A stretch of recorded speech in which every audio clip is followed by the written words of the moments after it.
In today's video, I'm going to teach you how to make Google Sites mobile friendly. First, open your Google site in edit mode. From your site's homepage, select the site you want to work on, then enter the editor so you can make changes in real time. Working in edit mode lets you see how your choices affect layout and spacing right away, which is key for mobile optimization. Next, lean on Google Sites' responsive layouts. Instead of placing content freely on the page, use the built-in section and column layouts from the Insert panel.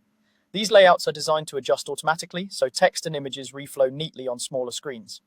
When you choose a 2 or 3 column layout, the columns will stack on phones, keeping everything readable without you having to micromanage sizes. Keep your most important content near the top of each section so that when columns stack, the key message still appears first on mobile. Also, try to limit dense side-by-side elements. 2 columns generally read better than 3 on a phone.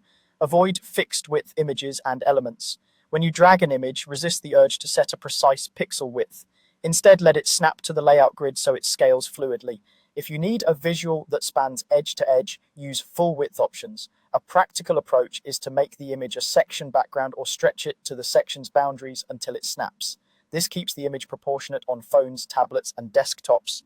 The same idea applies to buttons and embedded content. Keep them within the responsive columns rather than setting custom widths. If you embed external content, choose responsive embed options when available so the frame adapts to smaller screens. For text, avoid placing long lines inside narrow columns as that can feel cramped on phones.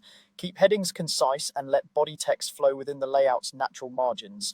Finally, preview your work in mobile view. Click Preview in the editor and switch to the phone icon to see how your site looks on a smaller screen. Scroll through each page carefully. Watch for cut-off images, overlapping elements, or sections with too much padding. If something doesn't look right, exit preview, adjust the section layout or image sizing, and check again. Repeat this preview and tweak cycle until everything is easy to read, tap, and navigate. That's it. By editing with responsive layouts, avoiding fixed widths, and reviewing in mobile view, your Google site will feel polished and user-friendly on any device.